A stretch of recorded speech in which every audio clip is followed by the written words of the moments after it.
Yuk kembali lagi di channel Fokuser Anime. Jadi kali ini kita akan kembali ngelanjutin alur cerita Assassin SMA ya guys ya, atau Assassin Ijin. Dan bagi kawan-kawan yang lupa dengan alur ceritanya, langsung aja cek di deskripsi di bawah. Oke, di video sebelumnya Yukyung menuruti saran Jiye untuk pergi menemui kakeknya alias ketua SA Group secara diam-diam. Namun dia dihadang oleh penghalang dari Opa Seoksu yang memaksa Ijin harus bertindak. Satu persatu pegawai-pegawai itu pun Ijin lumpuhkan hingga akhirnya Ijin harus berhadapan dengan pengawal veteran yang lebih berpengalaman. Ijin sempat menghajar veteran tersebut sampai wajahnya berkucuran darah. Tapi si veteran itu malah ngeluarin pisau yang membuat lengan Ijin juga ikutan mengucurkan darah.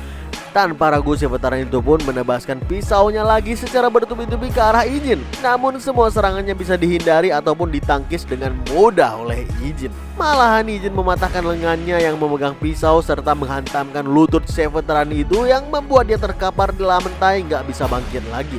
Ijin pun buru-buru ngajak Yukyung secepat mungkin menaiki lift agar bisa keluar dari gedung tersebut. Dan setiba di dalam lift, Yukyung khawatir dengan keadaan lengan Ijin yang berdarah. Namun Ijin santuy aja, luka dikit mah biasa bagi jagoan.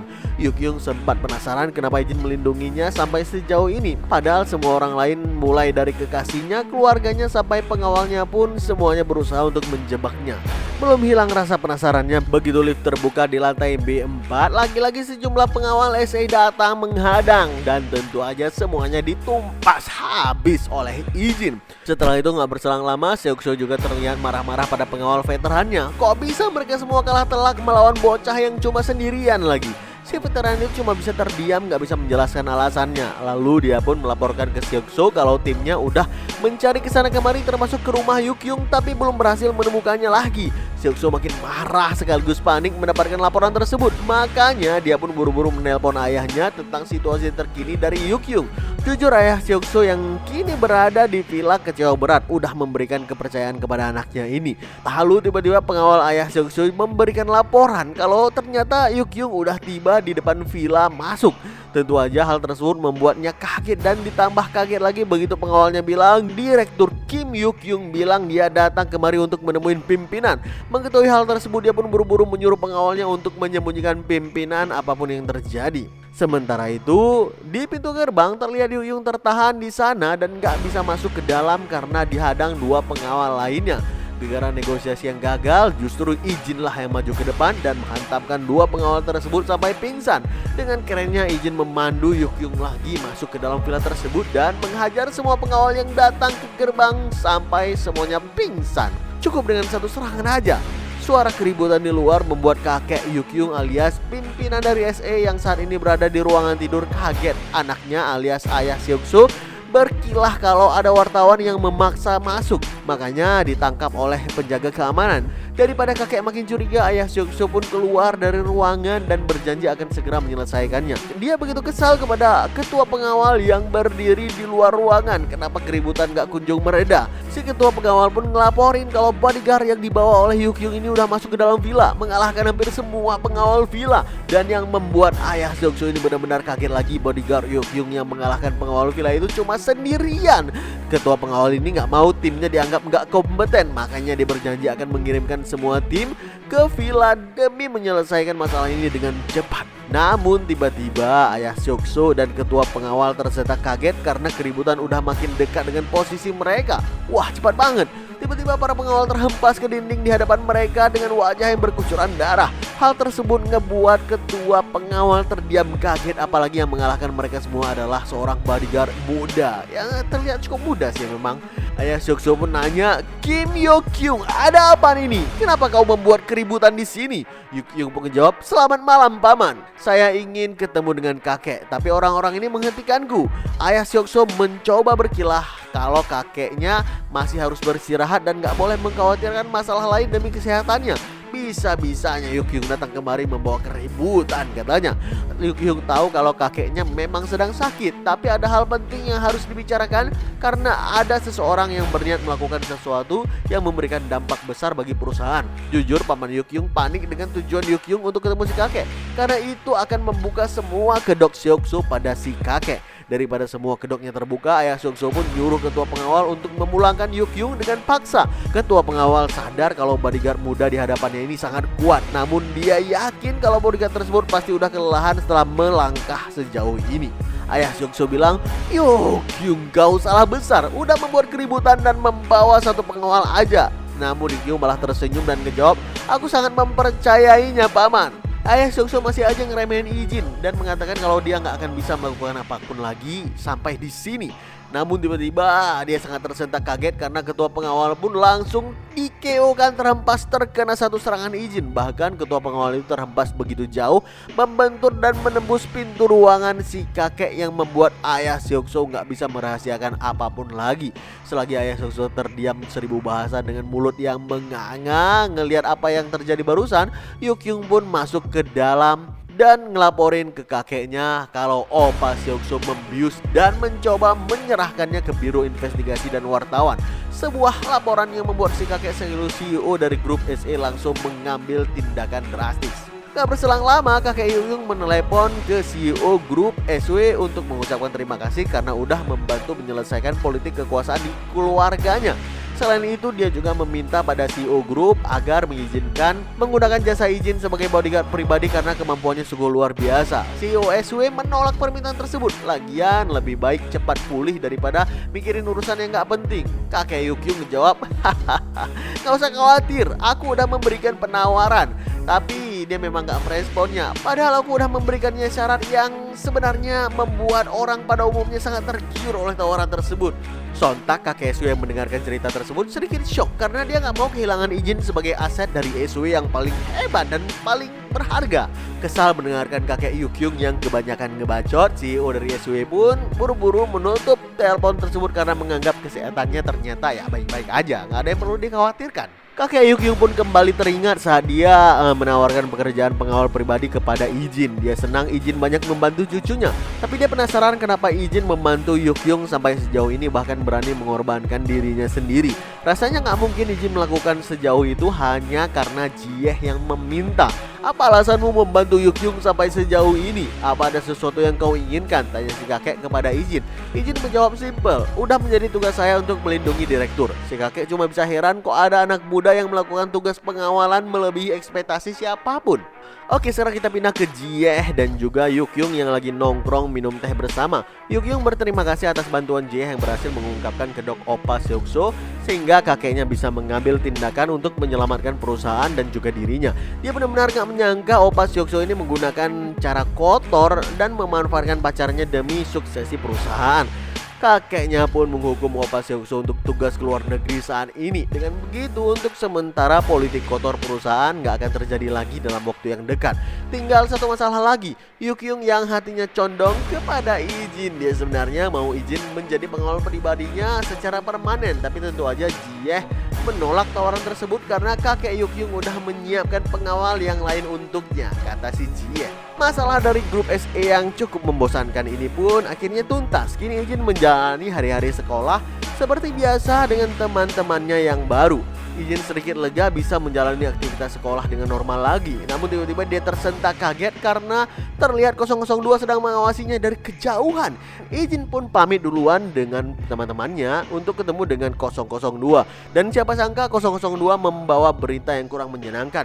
Dia bilang, kami baru aja mendapatkan tawaran uang berjumlah besar dari camp. Mereka meminta kami untuk menangani Alice. Tentu Ijin sedikit tertegun mendengarkan perkataan si 002 ini. Sebenarnya 002 pengen nanya ke Ijin apa pendapatnya tentang hal ini. Lalu Ijin pun menjawab, penilaianku nggak penting bagi permintaan yang numbers terima, bukan?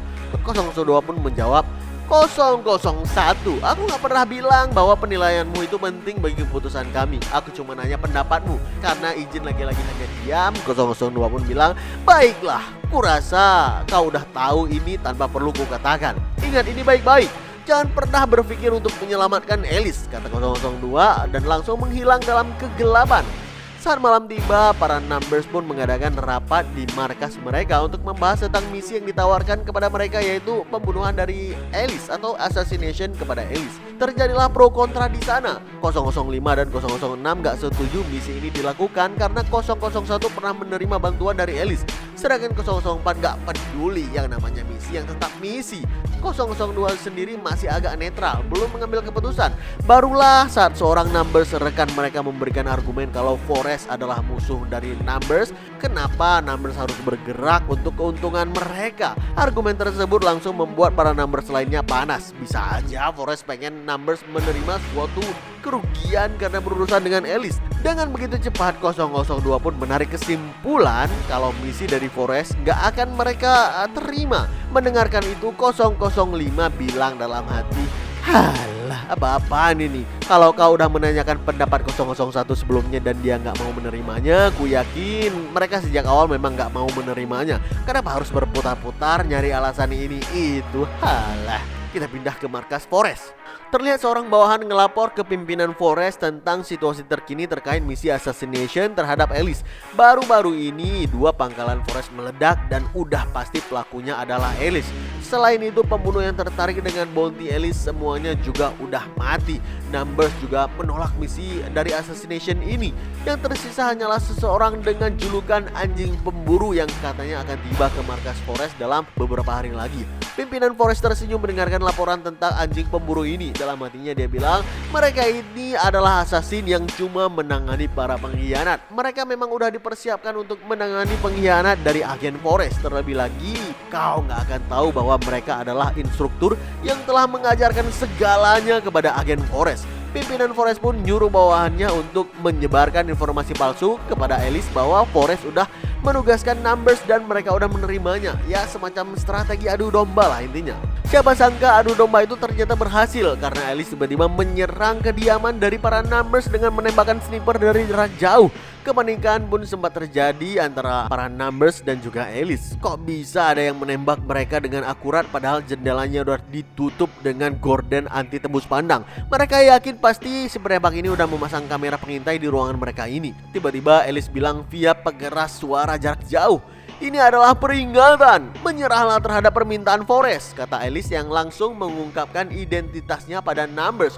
002 ngejawab, kenapa kau ikut campur dengan permintaan yang akan kami terima? 002 gak suka ada pihak luar yang ikut campur dengan urusan Numbers. Alice pun bilang lagi, aku juga gak mau melakukan ini. Aku gak mau melawan kalian yang udah menyelamatkan nyawa adikku. Mendengarkan itu 002 ngejawab dengan begitu lantang, bajingan banyak bacot, setelah kami membantumu dan bahkan gak menerima permintaan Forest, kau malah seenaknya menyerang kami, bangsat. Kata-kata dari 004 ini membuat Alice beneran kaget sih. Dia gak menyangka Forest sengaja menipu dan mengadu domba dirinya dengan para Numbers yang lain. Setelah sadar kalau ini memanglah sebuah rencana adu domba, Alice pun meminta maaf kepada mereka dengan mendatangi tempat kediaman mereka dengan janji akan mentraktir minuman seluruh Numbers di sana. Dengan begitu salah paham antara Alice dan Numbers pun selesai, dan setelah itu Alice juga datang mengunjungi adiknya yang sedang dirawat di rumah sakit. Gak berselang lama 005 menelpon 001 kalau baru-baru ini markas Forest diserang oleh Alice. Untungnya Alice cuma memberikan tembakan peringatan, jadi gak ada Numbers yang terluka dan kesalahpahaman Alice dan Numbers pun udah selesai. 005 meminta kepada 01 untuk gak terlalu khawatir karena Numbers udah menolak permintaan Forest dalam urusan assassination Alice. 001 agak terkejut sih mendengarkan hal tersebut karena sebelumnya 002 pernah memberikan peringatan agar nggak coba-coba menyelamatkan Alice. 005 bilang ya meski alasannya dibuat-buat, tapi intinya mereka nggak mau menerima permintaan untuk menghabisi Alice. Bukan cuma 002, tapi yang lain juga peduli terhadapmu 001. Kata-kata itu membuat 01 tersenyum sih. Dia senang para Numbers adalah rekan setia kawan. Ya meskipun 002 agak sunderi, mau bilang peduli tapi malah bersikap dingin duluan. Ya seperti itulah mereka. Sedang di tempat lain saat ini terlihat agen dari Codename Anjing Pemburu udah memulai pergerakannya untuk mencari informasi keberadaan Alice. Dia bahkan gak segan-segan membunuh rakyat sipil atau siapapun yang terkait lalu membungkam mulut mereka tanpa ampun demi tujuannya sendiri. Terlihat si anjing pemburu adalah pria yang cukup misterius untuk saat ini dengan mengenakan topi koboi-nya. Keesokan harinya, sewaktu izin pulang dari kantor SW, dia nggak sengaja ngelihat pria koboi menatap kantornya cukup lama. Sedangkan pria koboi itu sendiri dalam pikirannya dia tahu kalau Alice belum lama ini menyelinap ke kantor SW dan gagal menjalankan misi pembunuhan sang pimpinan yang membuat dia harus bertanggung jawab. ya akar dari permasalahan itu tentunya. Pria koboi ini yakin kalau di kantor SW inilah titik awal untuk mengungkapkan di mana Alice berada sekarang. Seiring pria koboi itu pergi, Ijin sendiri dengan insting asasinnya sadar kalau orang random yang dilihatnya barusan ini pasti bukan orang biasa. Dia yakin ada suatu maksud yang tersembunyi. Dia datang dan mengintai SW Group. Makanya untuk membuktikan kecurigaannya tersebut, Ijin meminta Sukjo untuk memantau CCTV. Hasilnya, menurut Sukjo memang ada yang mencurigakan di sini. Ada satu mobil yang terus-terusan parkir di tempat yang berbeda di depan gedung SW selama beberapa hari terakhir. Hal tersebut membuat Ijin yakin kalau keanehan mobil tersebut yang parkir di sekitar gedung SW ini berkaitan dengan pria yang memakai topi koboi yang dilihatnya sebelumnya. Gak berselang lama, di tempat yang berbeda, bawahan si koboi pun masuk ke ruangan untuk melapor kalau dia ngelihat seorang pemuda yang selalu memakai masker. Dari pengintaiannya, dia dapat info kalau pemuda tersebut sering melakukan kontak dengan Alice juga sebelumnya ketika Alice sedang menyusup ke Departemen Keamanan SW. Mendengarkan laporan itu, si koboi sadar kalau pemuda ini adalah petunjuk kunci untuk mengungkapkan lokasi Alice berada. Makanya dia langsung menyuruh bawahannya untuk memantaunya dengan lebih dekat. Tak butuh waktu lama bagi bawahannya menemukan Ijin yang sedang pulang dari SW Group menggunakan maskernya. Dia mengejar Ijin dalam perjalanan pulangnya. Ijin yang sadar sedang diintai langsung berbelok ke dalam gang untuk menghilangkan jejak. Bawahan koboi itu masih terus mencoba mengejar Ijin, namun tiba-tiba dia tersentak kaget karena ternyata seseorang juga sedang mengintainya. Si kawan itu pun buru-buru ngeluarin pistol, namun tiba-tiba orang yang mengintainya langsung datang dengan kecepatan tinggi, menebas tangannya dengan pisau hingga tangannya terluka dan pistolnya terjatuh ke tanah. Pengintai itu pun bilang, "Kau memang anjing pemburu yang bertugas untuk membunuh anggota Forest. Pantas aja kau mampu bereaksi dengan cepat." Bawahan si koboi itu pun langsung berkeringat dingin mendengarkan ucapan tersebut, apalagi ternyata yang melakukannya adalah target mereka, yaitu Alice. Tanpa ragu, Alice menerjang bawahan tersebut dengan sabetan pisau yang melukai perutnya. Alice pun bertanya, "Siapa yang sedang mengejarku sekarang? Jawab!" Tapi bawahan itu nggak mengubris pertanyaan Alice, malahan dia ikutan menyerang Alice dengan sabetan pisau dari tangannya. Sayang, Alice adalah orang terbaik di Forest. Dia mampu menghindari serangan bawah tersebut dan melancarkan serangan brutal yang langsung melukai titik vital sekaligus. Si kawan itu pun mengucurkan banyak darah dan langsung terduduk di tanah. Dengan tatapan penuh intimidasi, Alice bilang, "Kau masih nggak mau menyebutkan siapa aja orangnya?" Si kawan itu pun berteriak, "Bajingan! Jika aku nggak disergap seperti ini, kau pasti udah mati." Kata-kata si kawan itu pun akhirnya menjadi kata-kata terakhir karena sepertinya Alice gak mengampuni nyawanya. Ya, demi keamanan juga. Beberapa menit kemudian Ijin heran kok orang yang mengejarnya tadi tiba-tiba menghilang. Makanya dia pun keluar dari gang tersebut dan ngelihat sendiri ternyata ada bekas darah. Sebagai bukti baru aja terjadi adu pisau di sana. Di saat yang sama, si koboi pun mendapatkan laporan kalau udah nggak ada kabar dari bawahannya selama 30 menit. Koboi yakin kalau bawahannya yang bernama Al udah tewas dan dia pun bilang ke bawahannya yang lain, "Bersiaplah, Alice sudah bergerak." Firasat koboi memang benar. Nyatanya Alice sudah berhasil mendekat ke tempat persembunyian mereka. Alice bergerak dalam senyap dan langsung melakukan tembakan pertamanya kepada seorang penjaga yang terlihat sedang sibuk dengan laptopnya. Lalu tanpa ragu Alice menembakkan orang tersebut dari belakang dan membuat dia langsung tersungkur ke lantai. Namun yang membuat Alice sedikit heran, walaupun ada rekan mereka yang tertembak, tapi nggak ada reaksi sama sekali dari yang lain. Barulah kemudian Alice tersentak kaget karena ternyata yang dia tembak barusan adalah boneka manekin. Di celah kaget tersebut tiba-tiba terdengar rentetan tembakan yang memaksa Alice harus menghindar dan bersembunyi di balik cover. Secepat kilat Alice melakukan tembakan counter yang sayangnya malah dibalas dengan lemparan flashbang. Susah payah Alice kabur dari flashbang yang membutakan mata itu. Baru aja menghindari flashbang, lagi-lagi rentetan tembakan mengincarnya dengan begitu sadis. Untungnya Alice masih bisa menghindari dengan mendorong tubuhnya menyusuri lantai, dan di saat yang sama Alice juga melancarkan tembakan balasan yang berhasil melukai bahu musuhnya.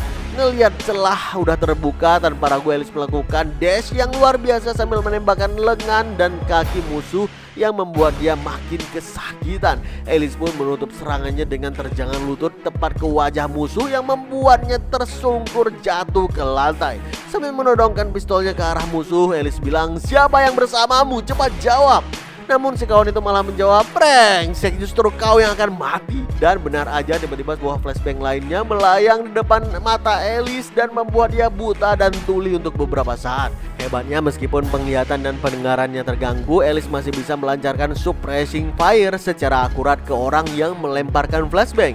yaitu si Cowboy. Cowboy memuji kehebatan Alice melakukan itu dan dia sengaja menaruh HT untuk membuat perhatian Alice terganggu, sehingga si Cowboy berhasil mendekati Alice dan menodongkan pistolnya dari arah belakang.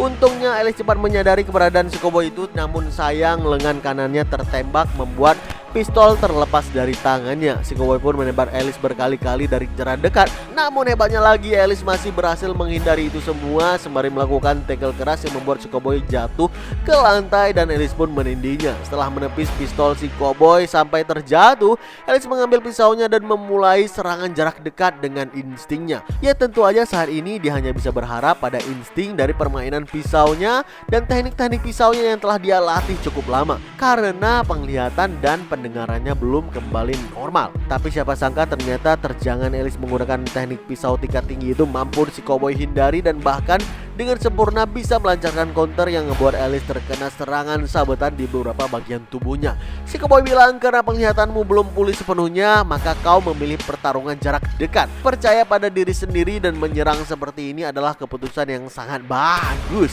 Dalam hati Alice bilang, siapa bajingan ini? Kenapa semua seranganku bisa ditangkis? Dia menyerang semua celahku dengan cepat dan juga tepat, seolah dia bisa membaca semua gerak-gerikku. Tanpa ampun Alice melancarkan tusukan pisau terkuatnya, tapi itu pun masih bisa ditahan secara sempurna oleh si Cowboy. Malahan dia melancarkan tendangan counter yang membuat Alice terhempas jauh ke belakang. Dalam keadaan kesakitan, Alice pun nanya, siapa kau? Kenapa kau dari tadi sok kenal denganku? Sambil tersenyum si Cowboy menjawab, tentu aja aku mengenalmu, karena akulah yang mengajarimu segalanya, termasuk gerakan asasinmu itu. Alice gak percaya dengan apa yang didengarnya barusan. Dia mencoba memfokuskan penglihatannya yang belum pulih sempurna itu. Tapi begitu sosok Cowboy itu mulai kelihatan, mata Alice langsung terbuka lebar dan bilang, apa? Viper? Lama gak jumpa Alice, udah 4 tahun ya sejak kau lulus dari camp pelatihan, jawab Viper dengan senyum meliciknya. Alice benar-benar gak menyangka kalau anjing pemburu forest adalah instrukturnya sendiri yang udah mengajarkan segala hal kepadanya.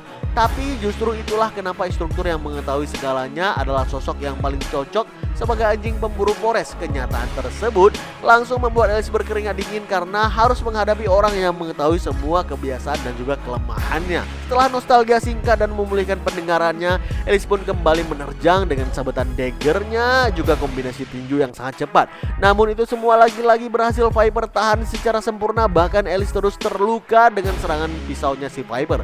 Sambil terus adu mekanik, Viper pun bilang, gak ada gunanya melawan. Secara gak sadar aku bukan hanya udah menciptakan kebiasaanmu, tapi juga urutan teknik yang kau gunakan itu. Alice pun ngejawab, meskipun penglihatanku belum kembali sepenuhnya, aku tetap bisa mengetahui keberadaanmu dari suaramu cuy. Itu gak ngaruh apapun untukku, kata Viper sambil mengerahkan pukulan berat ke titik buta Alice, lalu menghantamkan wajah sebelah kanannya yang membuatnya jatuh terpental ke lantai. Viper pun mendekati Alice yang kesakitan dan bilang, Alice, kuakui kemampuanmu udah meningkat jauh selama kita berpisah, tapi ya hanya itu aja, kata Viper yang kembali menodongkan pistol ke arah Alice. Alice yang kesal pun ngejawab, kau terus aja kebanyakan bacot seperti dulu. Kau pasti gak percaya diri makanya terus-terusan mengoceh hal-hal seperti ini bukan? Semua kata-kata gak bergunamu itu ibarat sebuah sampah. Kata-kata dari Alice tersebut berhasil menyulut emosi si Viper yang kini udah bersiap menarik pelatuk pistolnya. Namun tiba-tiba dia tersentak kaget dan harus menghindari rentetan tembakan yang mengarah ke kakinya. Viper terpaksa berlindung di balik cover dan dia memberikan celah kesempatan bagi Alice untuk kabur di sana. Meski Viper sempat menembak Alice yang kabur, tapi gara-gara suppressing fire dari orang misterius yang tadi, Viper pun terpaksa bersembunyi di balik cover dan gak bisa melakukan apapun.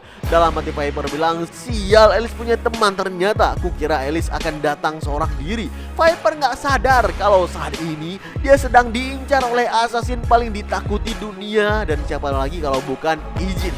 Yo, kita cukupkan ceritain sampai di sini ya guys ya. Gimanakah kelanjutan Ijin menghadapi Viper yang bahkan gak mampu Alice taklukan? Saksikan terus alur cerita Assassin SMA atau Assassin Ijin hanya di channel Fogozer Anime dan setiap